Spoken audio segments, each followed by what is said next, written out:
أعوذ بالله من الشيطان الرجيم يا أيها الإنسان ما غرك بربك الكريم.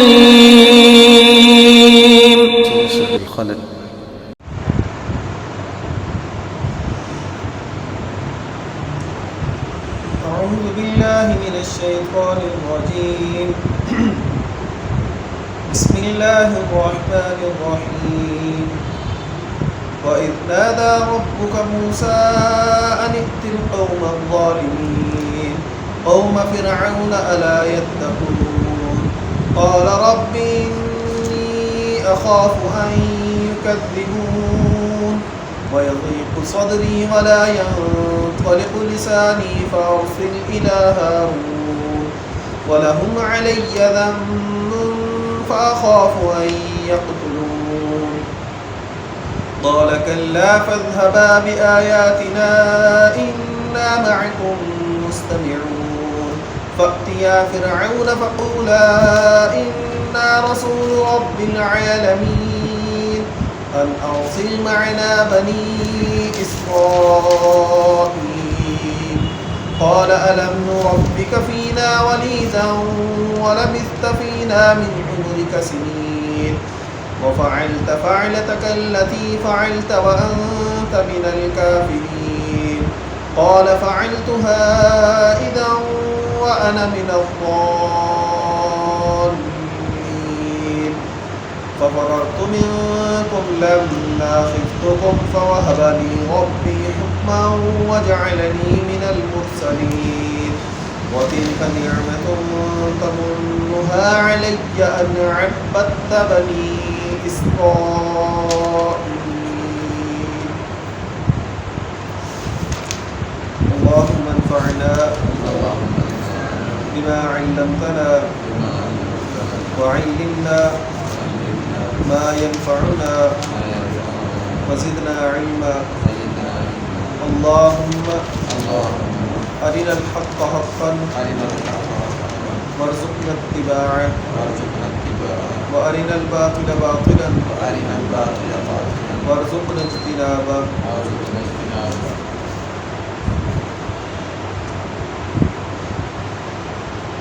وَإِذْ اور جب نادا ربک پکارا آپ کے رب نے موسیٰ علیہ السلام کو ان یہ کہ ائت القوم الظالمین آپ ظالم قوم کے پاس جائیں قوم فرعون کی قوم الا یتقون کیا وہ ڈرتے نہیں. قال کہا موسیٰ علیہ السلام نے رب اے میرے رب انی اخاف بے شک میں ڈرتا ہوں ان یکذبون یہ کہ وہ مجھے جھٹلا دیں گے.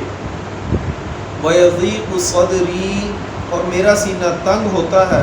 ولا ینطلق لسانی اور میری زبان نہیں چلتی. فارسل پس آپ بھیج دے الی ہارون کی طرف. ولہم اور ان کے لیے علی ذنب میرے ذمے ایک گناہ ہے ایک جرم ہے. فاخاف پس میں ڈرتا ہوں ان یقتلون یہ کہ وہ مجھے قتل کر دیں گے. قال کہا کلا ہرگز نہیں.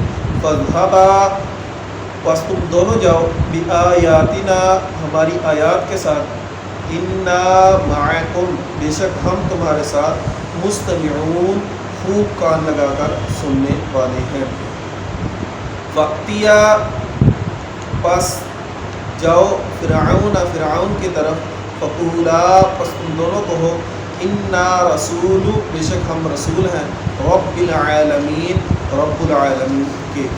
ان ارسل یہ کہ تو بھیج معنا ہمارے ساتھ بنی اسرائیل کو. قال کہا الم نربک کیا ہم نے تیری پرورش نہیں کی تھی فینا اپنے درمیان ولیدن بچپن میں. ولبثت اور تو ٹھہرا فینا ہمارے درمیان من عمرک سنین اپنی عمر سے کئی برس. وفعلتا اور تو نے کیا فعلتا کلتی وہ کام فعلت جو تو نے کیا، وانت من الکافرین اور تو ناشکروں میں سے ہے۔ قال کہا موسیٰ علیہ السلام نے، فعلتها میں نے کیا تھا وہ کام، اذن اس وقت، وانا من الضالین میں بھٹکے ہوئے میں سے تھا، میں بھول چک سے وہ گناہ کیا تھا۔ ففررت منکم پس میں بھاگ گیا تم سے، لما خفتکم جب میں نے تم سے خوف محسوس کیا، فوہب لی ربی بس عطا کیا مجھے میرے رب نے، حکماً حکمت، وجعلنی اور بنایا مجھے، من المرسلین بھیجے ہوئوں میں سے، وتلک نعمت اور یہ نعمت، تمنها علیہ جو تم نے احسان جتلایا مجھ پر، ان عبدت کیا تم نے غلام بنا رکھا ہے، بنی اسرائیل کو۔ وَإِذْ نَادَى رَبُّكَ مُوسَىٰ أَنِ ائْتِ الْقَوْمَ الظَّالِمِينَ اور جب پکارا آپ کے رب نے موسیٰ علیہ السلام کو، ائْتِ الْقَوْمَ الظَّالِمِينَ کہ تم ظالم قوم کے پاس جاؤ۔ یہاں سے دیکھیں اللہ تبارک و تعالی نے واقعہ جہاں سے شروع کیا، اصل میں موسیٰ علیہ السلام کا اور نبی علیہ السلام کا آپس میں بہت زیادہ مطابقت ہے کہ قرآن مجید سے پہلے جو سب سے جامع کتاب نازل ہوئی وہ تورات تھی، جو موسیٰ علیہ السلام کے اوپر ہی نازل ہوئی تھی، اور اس کے علاوہ جو کچھ موسیٰ علیہ السلام کے ساتھ ہوا، نبی علیہ السلام نے بھی وہی سارے کام کیے، ہجرت کی، پھر نبی علیہ السلام جیسے مکہ کے لیے تڑپتے رہے کہ مکہ جو ہے میں فتح کروں، مکہ کو میں قبلہ بناؤں، اس طرح منع کر کے نماز پڑھوں، ایسے ہی موسیٰ علیہ السلام بھی بیت المقدس کو حاصل کرنے کے لیے اپنی قوم کے ساتھ جو تھے وہ ان کو کہتے رہے جہاد کے لیے نکلو، جہاد کے لیے نکلو، لیکن ظالم قوم کی کہتی تم اور تمہارا رب جاؤ جا کے قتال کرو۔ موسیٰ علیہ السلام کا بھی بیت المقدس کو، یعنی اس وقت جو ان کے نزدیک سب سے مقدس جگہ تھی، ان کو حاصل کرنے کا جو تھا وہ شوق تھا، جنون تھا۔ ایسے ہی نبی علیہ السلام کا بھی آپ دیکھ لیں دوسرے سپارے کے شروع کے اندر کہ نبی علیہ السلام بھی بار بار مکہ کے لیے تڑپتے تھے، جو ان کے لیے بالکل مقدس جگہ تھی۔ جہاد، ہجرت اور ارض مقدس کی آرزو یہ دونوں نبیوں کے اندر بالکل ایک جگہ ایک جیسی موجود تھی، اور دونوں کی قوم بھی ایسے ہی سرکش تھی۔ موسیٰ علیہ السلام کی قوم بھی بہت سرکش تھی، اور نبی علیہ السلام نے بھی ابو جہل کو فرمایا تھا کہ یہ جو ہے میری قوم کا فرعون ہے۔ جیسے موسیٰ علیہ السلام کا فرعون سے مقابلہ تھا، ایسے ہی ابو جہل جو تھا وہ نبی علیہ السلام کی قوم کا فرعون تھا۔ وَإِذْ نَادَى رَبُّكَ مُوسَىٰ أَنِ ائْتِ الْقَوْمَ الظَّالِمِينَ اور جب آپ کے رب نے پکارا موسیٰ علیہ السلام کو، ائْتِ الْقَوْمَ الظَّالِمِينَ کہ آپ ظالم قوم کے پاس جائیں۔ یہ ظالم قوم کیوں تھی؟ کیونکہ وہ فرعون کو اپنا معبود مانتے ہوئے، الہ مانتے ہوئے شرک کرتی تھی، اور شرک کرنے کی وجہ سے اس کو اللہ تبارک و تعالی نے شرک کو چونکہ ظلم عظیم کہا، اس وجہ سے کہا کہ یہ ظالم قوم کے پاس جاؤ۔ قوم فرعون، آگے اس کی وضاحت فرما دی کہ وہ کون سی قوم ہے، کہ قوم فرعون، الا یتقون کیا وہ اتنا بڑا کام جو ہے وہ کرتے ہیں، ان کو کوئی بھی اللہ تبارک و تعالیٰ کا خوف نہیں آتا کہ وہ اتنا بڑا کام کیسے دلا دلیری سے کرتے ہیں، کہ انہیں خوف ہی نہیں ہے کہ اللہ تبارک و تعالیٰ کے علاوہ کس کی پرستش کر رہے ہیں۔ قال رب انی اخاف ان یکذبون کہا موسیٰ علیہ السلام نے، رب اے میرے رب، انی اخاف بے شک میں ڈرتا ہوں، ان یکذبون یہ کہ وہ مجھے جھٹلا دیں گے، وَيَضِيقُ صَدْرِي وَلَا يَنطَلِقُ لِسَانِي اور میرا سینہ تنگ ہوتا ہے اور میری زبان نہیں چلتی، فَأَرْسِلْ إِلَىٰ ہارون تو ہارون علیہ السلام کی طرف وہی بھیج دیں۔ یہ موسیٰ علیہ السلام کا ہارون علیہ السلام کو اپنے ساتھ معامل لینا تھا، نہ کہ نبی علیہ السلام، نہ کہ یہ کہنا کہ ہارون کی طرف جو ہے یہ ساری نبوت جو ہے وہ منتقل کر دی جائے۔ اس کا مطلب یہ نہیں ہے کہ فَأَرْسِلْ إِلَىٰ ہارون کہ بیج ہارون کی طرف، اس کا مطلب یہ نہیں کہ ساری کی ساری وہی جو ہے وہ ہارون علیہ السلام کی طرف بھیج کے ان کو جو ہے وہ پیغمبر بنا دیں، مجھے رہنے دیں، میری زبان نہیں چلتی، میرا سینہ تنگ ہوتا ہے، اس لیے یہ جو نبوت کا تاج ہے یہ فرعون یہ ہارون علیہ السلام کے سر کے اوپر لگا دیں، یہ مقصد یہاں نہیں تھا۔ یہ اس وقت کی بات ہے جب اللہ تبارک و تعالی نے بالکل شروع کے اندر، وہ جو پیچھے سورہ طٰہٰ کے اندر بھی ہم پڑھے ہیں کہ موسیٰ علیہ السلام کو جب اپنی وہ بیوی کو لے کر آ رہے تھے، راستے کے اندر جب انہوں نے انگارہ دیکھا تھا، اس سے وہ روشنی یا معلومات لینے کے لیے یا آگ لینے کے لیے گئے تھے، یہ سارا واقعہ اس وقت کا، ورنہ اس وقت اللہ تبارک و تعالیٰ سے جب انہوں نے یہ کہا تھا رب اشرح لی صدری ویسر لی امری واحلل عقدۃ من لسانی یفقهوا قولی، اس کے جواب کے اندر اللہ نے کیا فرمایا تھا؟ قال قد اوتیت سؤلک یا موسیٰ، اے موسیٰ جو بھی آپ نے سوال کیے وہ ہر چیز آپ کو عطا کر دی گئی۔ کہ اس کے بعد موسیٰ علیہ السلام کا نہ سینہ تنگ ہوتا تھا نہ زبان اٹکتی تھی، دونوں اللہ تبارک و تعالیٰ نے ان کی یہ پریشانیاں جو تھی یہ بالکل دور کر دی تھی، کیونکہ اللہ نے خود ہی فرما دیا اسی کے ساتھ ہی قال قد اوتیت سؤلک یا موسیٰ، اے موسیٰ جو بھی آپ نے سوال کیا وہ سارے کے سارے آپ کو عطا کیے گئے۔ اس کے اندر کیا تھا کہ رب اشرح لی صدری، میرا سینہ کھول دے۔ جب سینہ ہی کھل گیا تو پھر سینہ تنگ ہو ہی نہیں سکتا۔ رب اشرح لی صدری ویسر لی امری، میرا کام آسان کر دے۔ یہ ساری دعائیں جو تھیں یہ اللہ تبارک و تعالیٰ نے قبول کی۔ واحلل عقدۃ من لسانی بھی اس کے اندر موجود تھی، اور ہارون اخی اشدد بہ ازری بھی اسی کے اندر موجود تھی۔ ولا ينطلق لسانی، اور میری زبان نہیں چلتی، فارسل الی ہارون، تو آپ ہارون علیہ السلام کو بھی بھیجیں۔ وَلَهُمْ عَلَيَّ ذَنْبٌ فَأَخَافُ أَن يَقْتُلُونِ، اور ان کے لیے میرے ذمے ایک گناہ ہے، ایک جرم ہے، ایک الزام ہے۔ فَأَخَافُ أَن يَقْتُلُونِ، پس میں ڈرتا ہوں، میں خوف محسوس کرتا ہوں کہ وہ مجھے قتل کر دیں گے۔ یہ انشاءاللہ آگے سورہ قصص کے اندر ہم قدر تفصیل سے یہ پورا واقعہ پڑھیں گے کہ کیا ہوا تھا اور موسیٰ علیہ السلام نے کیسے اس آدمی کو مارا۔ قال، کہا اللہ نے، کلا، ہرگز نہیں، فاذهبا، یہاں آپ دیکھیں کہ اللہ تبارک و تعالیٰ نے تثنیہ کا صیغہ استعمال کیا، فاذهبا، پس تم دونوں جاؤ، بآیاتنا، ہماری نشانیوں کے ساتھ، انا معکم مستمعون، بے شک ہم تمہارے ساتھ خوب اچھے طریقے سے سننے والے ہیں۔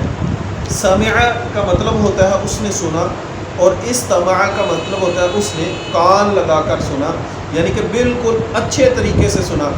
اسی کا سورہ طٰہٰ کے اندر اللہ تبارک و تعالیٰ نے ذکر کیا تھا، لا تخافا، تم دونوں خوف نہ محسوس کرو، اننی معکما اسمع و ارا، بے شک میں تمہارے ساتھ تمہیں سنتا بھی ہوں اور تمہارے ساتھ تمہیں دیکھ بھی رہا ہوں، یہ دونوں کام میں تمہارے ساتھ ساتھ ہی کر رہا ہوں۔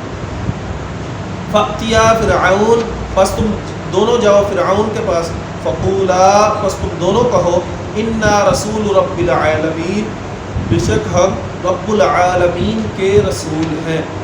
سب سے پہلی بات جو تھی یہ اللہ تبارک و تعالیٰ نے موسیٰ علیہ السلام سے کیا کہلوائی، انا رسول رب العالمین، ہم رب العالمین کے رسول ہیں۔ گویا کہ فرعون کی ربوبیت کا انکار، کہ فرعون کے سامنے اسی کے دربار کے اندر کہہ دیا کہ ہمیں جس نے بھیجا ہے وہ رب العالمین ہے، تمام جہانوں کا پروردگار ہے، اور تمام جہانوں کے اندر فرعون بھی آتا ہے، اس کی بادشاہت بھی آتی ہے، پورے آل فرعون سارے لوگ اسی کے اندر آتے ہیں۔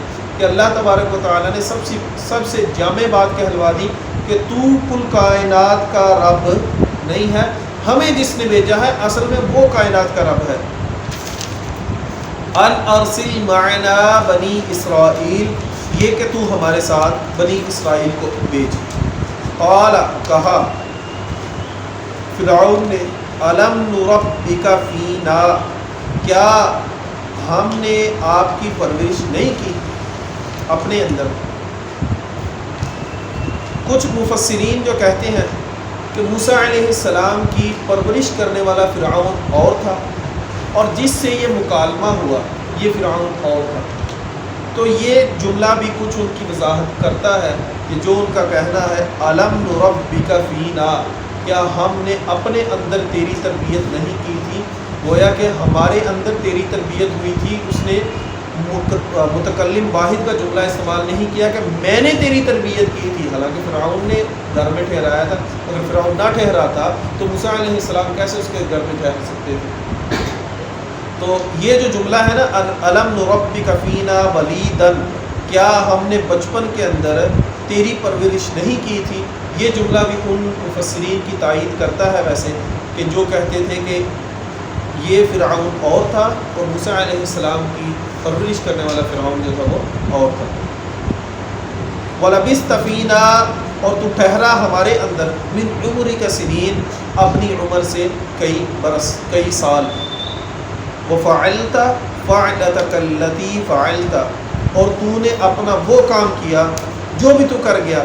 وَأَنْتَ مِنَ الْكَافِرِينَ، اور تو ناشکروں میں سے.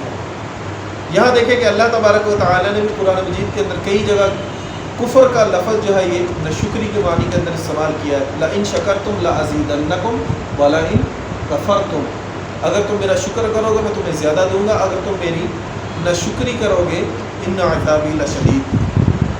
ورنہ اگر اس کا مطلب ہم کہہ دیں کہ تم کفر کرو گے، کبھی کسی نے انکار کیا کہ اللہ نے جو میرے اوپر نعمتیں نازل کی ہیں میں اس سے فائدہ نہیں اٹھاؤں گا، کہ میں جی اللہ کی نعمتوں سے فائدہ اٹھانے کے لیے نہیں ہوں، میں اللہ کی نعمتوں سے فائدہ نہیں اٹھاتا، میں اس کا انکار کرتا ہوں. کبھی بھی نہیں کسی نے کہا کہ اللہ نے آنکھیں دی ہیں، کبھی کسی نے کہا نہیں میں نے اللہ کی آنکھوں سے دیکھنا نہیں، اللہ نے مجھے کان دیے میں نے اللہ کے کانوں سے سننا نہیں. یہ ناشکری کی جاتی ہے، اللہ کی نعمتوں کی ناشکری کی جاتی ہے. انکار ایسے آدمی کر سکتا ہے کہ میں نہیں مانتا کہ اللہ نے مجھے کان دیے آنکھیں دی ہیں، لیکن آپ دیکھیں جیسے ہی کوئی مصیبت پریشانی آتی تو کیا کرتے ہیں، فوراً اللہ تبارک و تعالیٰ کو خالص کر کے پکارنا جو ہے وہ ظاہر کر دیتا ہے کہ یہ چیز عطا کردہ کس کی ہے.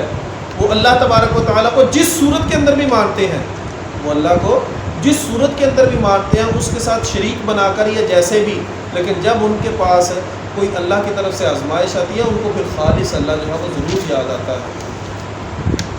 اس لیے وہ مارے پھرتے ہیں نا کہ ایک مندر سے نہیں تو دوسرے مندر سے، دوسرے سے نہیں تو تیسرے سے، وہ پھر اسی الہ کو تلاش کرتے پھرتے ہیں جو حقیقی معبود ہے وہ اب کس مندر میں سمایا ہے، کس مندر میں بیٹھا ہے. وَأَنْتَ مِنَ الْكَافِرِينَ، اور آپ ناشکروں میں سے تھے. ہم نے آپ کو اپنے پاس ٹھہرایا، پرورش کی، اور جواب کے اندر آپ نے کیا کیا، ہمارا ہی ایک بندہ مار دیا. قَالَ فَعِلْتُهَا، تو موسیٰ علیہ السلام اب اس کا جواب دے رہے ہیں کہ قَالَ فَعِلْتُهَا، کہ جب میں نے وہ کام کیا، اِذَن اس وقت، وَأَنَا مِنَ الضَّالِّينَ، میں اس وقت خطا کاروں میں سے تھا، کہ اس وقت میں نے وہ غلطی جان بوجھ کے نہیں کی تھی. آلہ قتل میرے پاس کوئی بھی نہیں تھا، میں اس کو قتل نہیں کرنا چاہتا تھا، میں نے تو ایک اس کو مکہ مارا تھا. آگے سورہ قصص کے اندر قدر تفصیل سے آئے گا کہ موسیٰ علیہ السلام نے صرف اس کو مکہ مارا تھا اور مکے کے ساتھ ہی وہ آدمی مر گیا. اب کسی کو مکہ مارنے سے کسی کا نیت تو نہیں ہوتی کہ میں ایک اس کو مکہ ماروں ایک جان سے جاتا رہے، حالانکہ وہ دونوں لڑائی جھگڑا کر رہے تھے. موسیٰ علیہ السلام نے مکہ مارا اور وہ آدمی ادھر ہی مر گیا، تو اعلیٰ قتل تو کوئی نہیں تھا. موسیٰ علیہ السلام کا نہ ارادہ تھا اس کو قتل کرنے کا. تو یہ یہاں ہے کہ میں اس وقت جو تھا خطا کار تھا، میں نے جان بوجھ کر کوئی بھی ایسا جرم جو ہے وہ نہیں کیا کہ جس کی وجہ سے آپ مجھے اس جرم کا جو ہے وہ مرتکب ٹھہرائے کہ میں نے جان بوجھ کر کسی آدمی کو قتل کیا، میرا ارادہ ہی قتل کرنے کا نہیں تھا. فَفَرَرْتُ مِنْكُمْ لَمَّا خِفْتُكُمْ، تو جب اس غلطی کی وجہ سے تم لوگ میرے خلاف ہو گئے تو میں تم سے ڈرتا ہوا جب سے چلا گیا. فَفَرَرْتُ مِنْكُمْ، تو میں یہاں سے بھاگ گیا. لَمَّا خِفْتُكُمْ، جب میں نے خوف محسوس کیا تم سے. اب یہاں دیکھیں کہ موسیٰ علیہ السلام اللہ تبارک و تعالیٰ کے کلیم اللہ نبی جو ہیں، لیکن بشری تقاضا سے ان کو بھی خوف. اللہ تبارک و تعالیٰ نے تمام انبیاء کو بشر بنایا. پیچھے سورہ فرقان کے اندر اللہ نے واضح کہہ دیا کہ جتنے بھی انبیاء آئے وہ سارے کے سارے بشر تھے. بتقاضۂ بشریت موسیٰ علیہ السلام کو فرعون کی قوم سے خوف محسوس ہوا، اپنی جان کا خوف محسوس ہوا، جس کو بچانے کے لیے انہوں نے مدین کی راہ اختیار کی تھی. فَوَهَبَ لِي رَبِّي حُکْمًا، بس عطا کی مجھے، ہبہ کی مجھے میرے رب نے حکمت. وَجَعَلَنِي مِنَ الْمُرْسَلِينَ، اور مجھے مرسلین میں سے بنا دیا، رسولوں میں سے بنا دیا۔ وَتِلْكَ نِعْمَةٌ، اور وہ نعمت تَمُنُّهَا عَلَيَّ، جو تو میرے اوپر احسان جتلاتا ہے، ان عبدت بنی اسرائیل، کیا تم نے بنی اسرائیل کو اپنا غلام نہیں بنا دیا؟ میرے اوپر جو تم اپنی پرورش کا احسان جتلا رہے ہو، تو ذرا بتاؤ کہ مجھے آپ کے گھر میں آنے کی ضرورت کیا تھی؟ اگر ہم اپنے گھر کے اندر سکون سے رہتے تو میری والدہ کو کیا ضرورت سی کہ اپنے بچے کو، بالکل چھوٹے سے بچے کو صندوق کے اندر ڈالے، اس کو پانی کے سپرد کرے، پھر ایک نئی آزمائش کے اندر وہ مبتلا ہو جائے، بہن کو پیچھے پیچھے بھیجے۔ وہ سارا لمبا واقعہ کہ بہن جو ہے وہ دیکھتی پھرے کہ صندوق کی طرف جا رہا ہے۔ پھر موسیٰ علیہ السلام کی قوم کا، موسیٰ علیہ السلام کی ماں کا اللہ تبارک و تعالیٰ نے بات واضح کہا، وَأَصْبَحَ فُؤَادُ أُمِّ مُوسَىٰ فَارِغًا إِنْ كَادَتْ لَتُبْدِي بِهِ لَوْلَا أَن رَّبَطْنَا عَلَىٰ قَلْبِهَا لِتَكُونَ مِنَ الْمُؤْمِنِينَ، کہ جب انہوں نے دیکھ لیا کہ جو صندوق جو ہے وہ چلا جا رہا ہے پانی کے اندر فرعون کے گھر کی طرف، تو ان کا دل جو تھا وہ بالکل خالی ہو گیا تھا صبر سے۔ وہ قریب تھا کہ اپنے آپ کو ظاہر کر دیتی کہ یہ صندوق کے اندر میرا بچہ ہے۔ اتنی بڑی آزمائش کے اندر کس کی وجہ سے ہمیں ڈالا گیا؟ آپ لوگوں کی وجہ سے۔ اگر آپ لوگ بنی اسرائیل کے بچوں کو قتل نہ کرتے، ان کی عورتوں کو زندہ صرف رہنے دیتے اپنی غلامی کے لیے، بچے اگر آپ لوگ بنی اسرائیل کا قتل ہی نہ کرتے، تو سارے بنی اسرائیلی اپنے گھر کے اندر پرسکون رہتے۔ میں بھی اپنے گھر کے اندر سکون میں رہتا، میں آپ کے پاس پرورش کر پانے کے لیے آتا ہی نہیں۔ آگے انشاءاللہ سارا واقعہ چلے گا۔ وما علیہ الا البلاغ۔ سبحانک اللہم و بحمدک، اشہد ان لا الہ الا انت، استغفرک و اتوب الیک۔